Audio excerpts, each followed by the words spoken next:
ഹരിയും.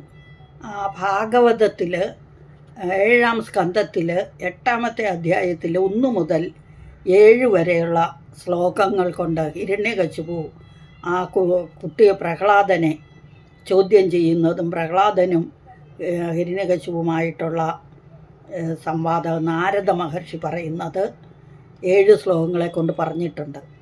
നമുക്ക് പെട്ടെന്ന് വായിച്ച് ഒന്ന് നോക്കാം എന്താന്ന്. അഥ ശ്രീമദ് ഭാഗവതേ സപ്തമസ്കന്ധേ അഷ്ടമോധ്യായ നാരദ ഉവാച. അതായത് 9-ാമത്തെ ശ്ലോകത്തിൻ്റെ സാരമാണ്. അത് നമുക്ക് നോക്കാം. അഥ ദൈത്യസുതാ സർവേ ശ്രുത്വാ തദനുവർണിതം ജഗൃഹുർനിരവധ്യത്വാത് നൈവ ഗുരു അനുശിക്ഷിതം. ആ ഗുരുക്കന്മാർ പഠിപ്പിച്ചതനുസരിച്ചല്ല പ്രഹ്ലാദൻ പഠിച്ചത്.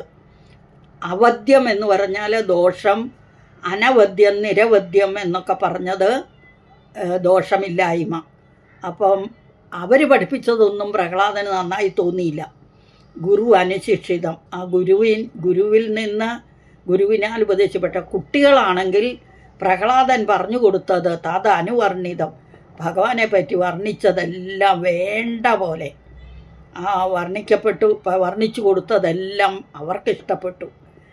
അപ്പം അത അനന്തരം ദൈത്യസുതാ സർവേ ശ്രുത്വ, ഇതെല്ലാം കേട്ടിട്ട് ദൈത്യസുതൻ, ആ അസുര കുട്ടികൾ ഈ പ്രഹ്ലാദൻ വർണ്ണിച്ചതെല്ലാം കേട്ടു. ഇതൊന്നും ദോഷമില്ലാത്തതാണെന്ന് അവർക്ക് തോന്നി. അത ആചാര്യ സുതസ്തേഷാം ബുദ്ധിമേകാന്ത സംസ്ഥിതാം ആലക്ഷ്യഭീതസ്ത്വരിതോ രാജ്ഞ ആവേദയഥ. അതായത് ദോഷരഹിതമാണ്, അതുകൊണ്ട് അവർ പഠിച്ചു അതെല്ലാം. എന്നിട്ട് ഇപ്പം ഇവിടെ എന്താ പറഞ്ഞേ? അതാ ആ ചണ്ടാമർക്കന്മാർ, അതാണ് ആചാര്യസുതഃ, ആചാര്യൻ്റെ ശുക്രാചാര്യയുടെ മക്കളായ ആ മക്കൾ തേഷ, അവരെ ബുദ്ധിമേകാന്ത സംസ്ഥിതം, അവരുടെ ബുദ്ധി ഏകാന്തം, ഒന്നിൽ ഉറച്ചത്. ആലക്ഷ്യഭീതസ്ത്വരിതോ, ഈ ആലക്ഷ്യം എന്ന് പറഞ്ഞാൽ കണ്ടിട്ട്, ഭീതസ്ത്വരിതോ ഭീതൻ, പേടിച്ചു പോയി. ത്വരയ എന്ന് പറഞ്ഞാൽ പേടിച്ചരണ്ട്. രാജ്ഞ ആവേദയഥ, അവരെ കൊണ്ട് കാരാഗ്രഹത്തിലൊക്കെ അടച്ചു. കാരണം അവരോടുള്ള ദേഷ്യം കൊണ്ട് അവരിങ്ങനെയൊക്കെയാണ് പഠിപ്പിച്ചത്. പക്ഷെ അവരാണോ പഠിപ്പിച്ചത്? അല്ല. പ്രഹ്ലാദൻ തൻ്റെ അമ്മയായ കയാതുവിനോട് നാരദ മഹർഷി ഉപദേശിച്ച ഉപദേശം ഭഗവാനെ പറ്റിയും പരമമായ തത്വത്തെ പറ്റിയും എല്ലാം ഉപദേശിച്ച ആ ഉപദേശം ഹൃദിസ്ഥമാക്കി അമ്മയുടെ വയറ്റിൽ കിടന്നുണ്ട്. എന്നാൽ അമ്മയാകട്ടെ മറന്നും പോയി. അമ്മ ഓർക്കുന്നില്ല, പക്ഷേ മോൻ അതെല്ലാം ഓർത്തിരുന്നു. ശ്രുത്വാതത് അപ്രിയം ദൈത്യ ദുസ്സഹം തനയാനയം, തൻ്റെ മകൻ്റെ പോക്ക് ശരിയല്ല, അനീതിയാണ് മകൻ ചെയ്യുന്നതെന്ന് കേട്ടിട്ട് ആ ഹിരണ്യകശിപു കോപാവേശ ചലഗാത്രക, കോപാവേശം കൊണ്ടിളകുന്ന ഗാത്രത്തോടുകൂടി, ഗാത്രം ശരീരത്തോടുകൂടി പുത്രം ഹന്തും മനോദത്തെ, മനസ്സിൽ തീരുമാനിച്ചു. എന്ത്? മകനെ കൊല്ലാനായി തീരുമാനിച്ചു. ക്ഷിപ്വാ പരുഷയാ വാച പ്രഹ്ലാദമത അതർഹണം ആഹേക്ഷമാണ് പാപേന തിരശ്ചിനേന ചക്ഷുഷ. അപ്പം വളഞ്ഞ പുരികത്തോടു കൂടി ക്ഷിപ്വാ പരുഷയാ വാച, വാക്കുകളെ എറിഞ്ഞു. ക്ഷിപ്വ എന്ന് പറഞ്ഞാൽ എറിയുക, ആക്ഷേപിക്കുക എന്നൊക്കെ അർത്ഥം. വാക്കുകളെ എറിയുക എന്ന് പറഞ്ഞാൽ വാക്കുകൾ കൊണ്ട് ദേഷ്യപ്പെട്ടു വാക്കുകളെ എന്ന് പറഞ്ഞാൽ ആട്ടിയോടിക്കുക, ആക്ഷേപിക്കുക എന്നൊക്കെ അർത്ഥം. പരുഷവാക്കുകളെ കൊണ്ട് ആക്ഷേപിച്ചിട്ട് ആഹേക്ഷമാണ് പാപേന തിരശ്ചീനേന ചക്ഷുഷ.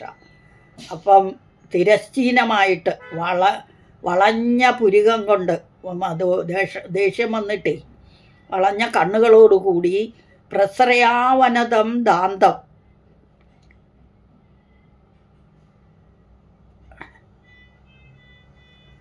പ്രശ്രയ എന്ന് പറഞ്ഞാൽ ആശ്രയമായിട്ട്, അവനതം എന്ന് പറഞ്ഞാൽ നമിക്കുന്നവരായി, വിനയത്തോടെ എന്നർത്ഥം.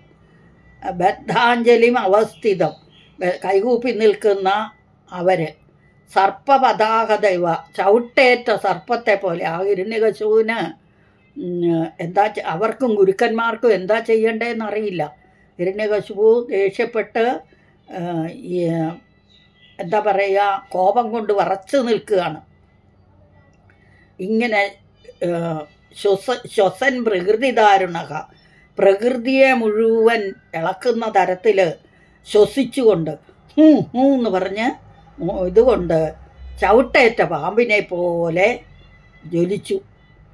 ഹേ ദുർവിനീത, മന്ദാത്മൻ പ്രഹ്ലാദനെ വിളിക്കുന്ന ദുർവിനീത, വിനീതമില്ലാത്തവനെ, വിനയമില്ലാത്തവനെ, അഹങ്കാരി, മന്ദാത്മൻ, മന്ദമായ ആത്മാവോടുകൂടിയവനെ, കുലഭേദകര അധമ, കുലഭേദം, കുലത്തെ നശിപ്പിക്കാനായി ഉണ്ടായവനെ, കുലദ്രോഹി, അധമ എന്നൊക്കെ വിളിച്ചു. എന്തൊക്കെ വിളിച്ചത്? ദുർവിനീത, വിനയമില്ലാത്തവനെ, മന്ദാത്മാ, മന്ദബുദ്ധി, കുലഭേദകര, കുലത്തെ ഭേദിക്കുന്നവനെ, അധമ എന്നൊക്കെ വിളിച്ചുകൊണ്ട്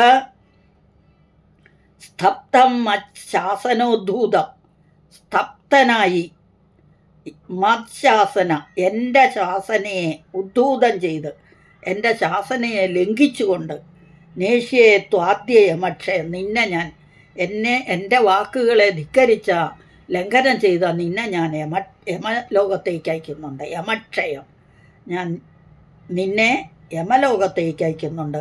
അതായത് കൊന്നുകളയുമെന്ന് അർത്ഥം.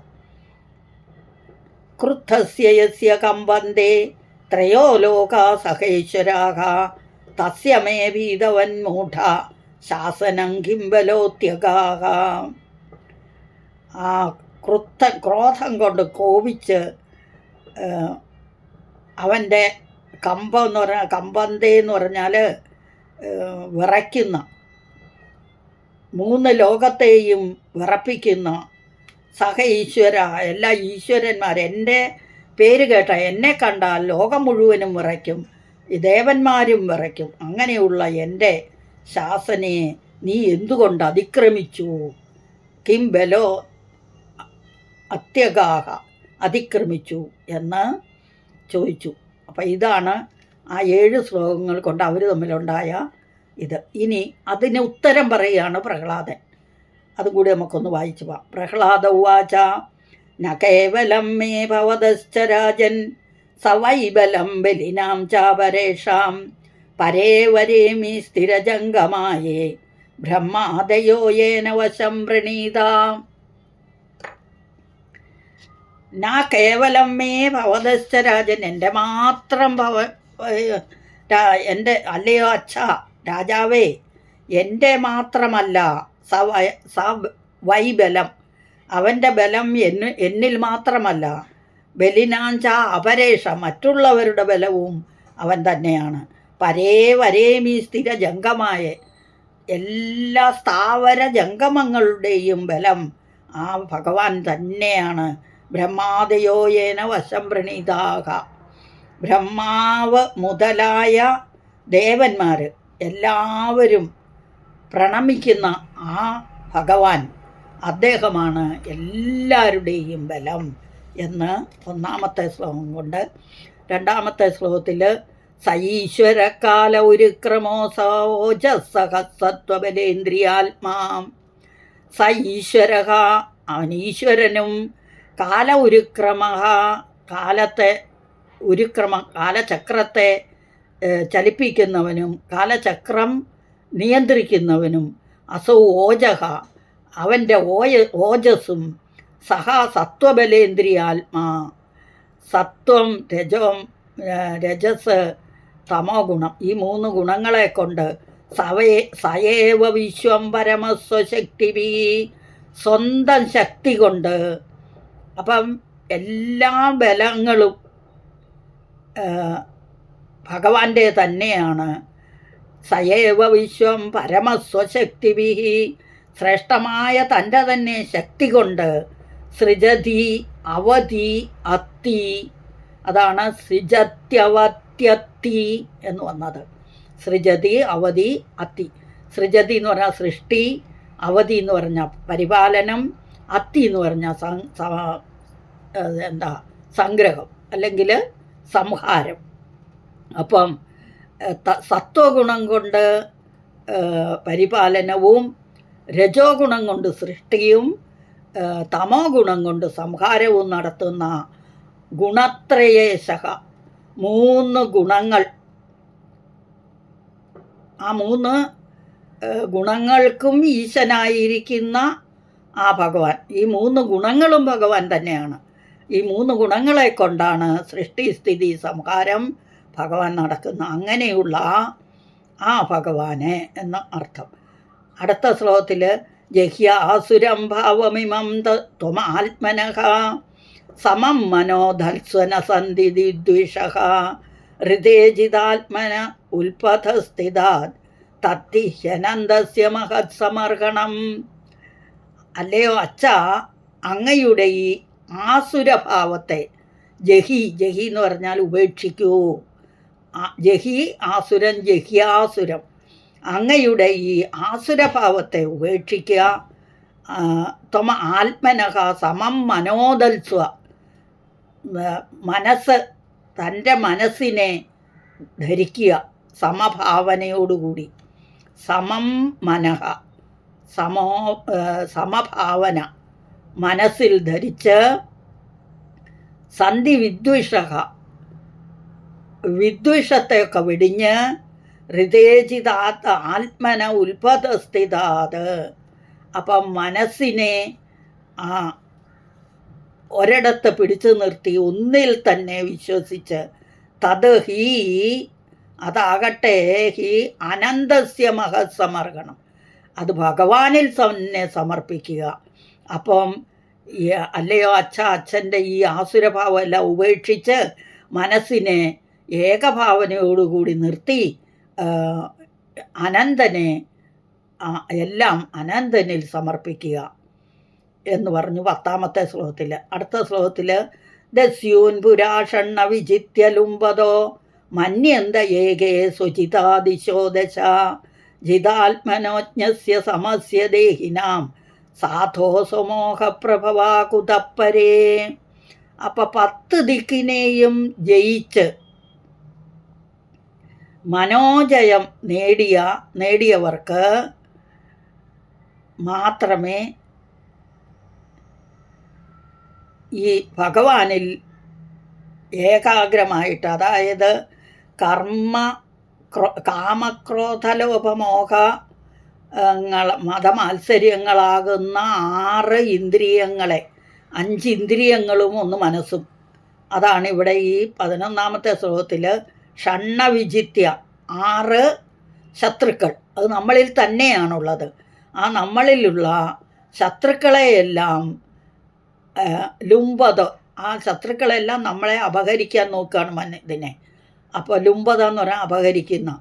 ഈ 6 ശത്രുക്കളെ നമ്മൾ ഇല്ലാതാക്കിയാൽ മാത്രമേ സാധോ സ്വമോഹപ്രഭവ, സാധുവായി തീരുള്ളൂ. അപ്പോഴേ നമ്മുടെ മനസ്സ് ഇതാവുള്ളൂ. അപ്പോൾ കാമക്രോധ ലോപമോഹ മതമാത്സര്യങ്ങളെല്ലാം ഉപേക്ഷിച്ച് ഭഗവാനിൽ തന്നെ ശരണം പ്രാപിക്കുക, എല്ലാം ഭഗവാനിൽ സമർപ്പിക്കുക എന്ന് പ്രഹ്ലാദൻ പറഞ്ഞങ്ങനെ ഒരു ജസ്റ്റ് ഒന്ന് പറഞ്ഞു എന്നേ ഉള്ളൂ. അതും കൂടി പറയണം തോന്നി, അതുകൊണ്ട്. അപ്പോൾ നമ്മളുടെ ഇന്നത്തെ ക്ലാസ് ഇവിടെ ഇത് കഴിഞ്ഞു. അടുത്ത ക്ലാസ്സുമായിട്ട് വരുന്നവരെ ഹരി ഓം നാരായണ. സകലം ശ്രീകൃഷ്ണ അർപ്പണമസ്തു.